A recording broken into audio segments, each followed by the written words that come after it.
Itu keren, kehidupan dalam rencana Tuhan. Thomas Tuchel, pelatih tim sepak bola Chelsea, dipecat. Juru taktik 49 tahun itu pergi setelah menghasilkan 3 kemenangan, 1 kali seri, dan hanya 2 kali kalah di Premier League.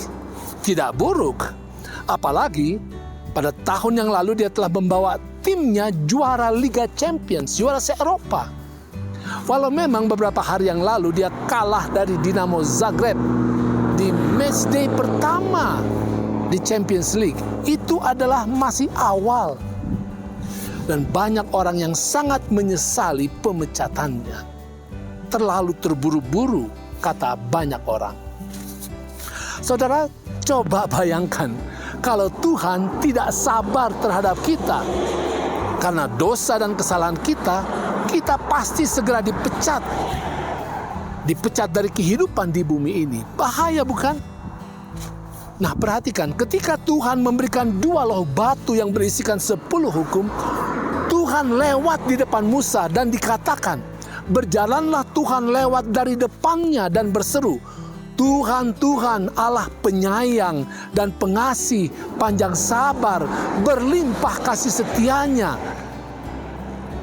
Saudara, puji Tuhan, dalam memberikan hukumnya, dia tegaskan bahwa tabiatnya adalah penyayang, pengasih, panjang sabar, dan berlimpah kasih setia.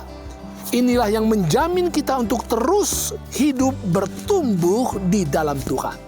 Untuk menyambut tabiat kesabaran ilahi ini, maka kita patut juga memilikinya. Mazmur 37 ayat 7 katakan, berdiam dirilah di hadapan Tuhan dan nantikanlah Dia. Jangan marah karena orang yang berhasil dalam hidupnya, karena orang yang melakukan tipu daya. Dalam bahasa Ibrani, kata untuk nantikanlah, di dalam bahasa Inggris diterjemahkan wait patiently for him, berasal dari kata Ibrani yang dapat diterjemahkan sangat menderita, mengguncang, bergetar, menjadi terluka, menjadi sedih. Jadi jelas bahwa belajar kesabaran memang tidak mudah. Tetapi kadang-kadang itu adalah inti dari apa artinya berada di dalam kehidupan beriman di tengah-tengah kesusahan.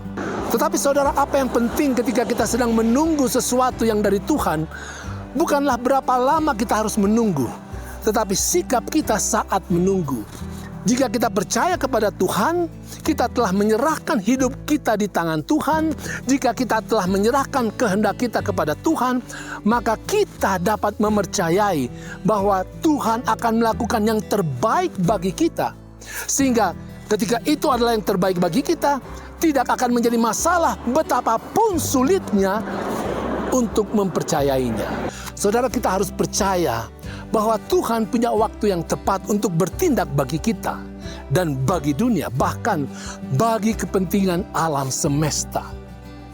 Roma 5 ayat 6 katakan, karena waktu kita masih lemah, Kristus telah mati untuk kita, orang-orang durhaka, pada waktu yang ditentukan oleh Allah.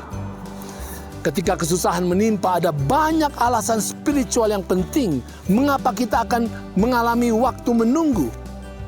Antara lain, yang pertama, menunggu dapat memfokuskan kembali perhatian kita kepada Tuhan saja. Yang kedua, menunggu adalah saat untuk melihat motif dan keinginan kita dengan jelas. Yang ketiga, menunggu membangun ketekunan, stamina rohani. Yang keempat, menunggu akan membangun kekuatan spiritual serta iman dan kepercayaan. Yang kelima, menunggu memungkinkan Tuhan untuk membawa kita kepada rancangan yang lebih besar. Yang keenam, kita mungkin tidak pernah tahu alasan kita harus menunggu.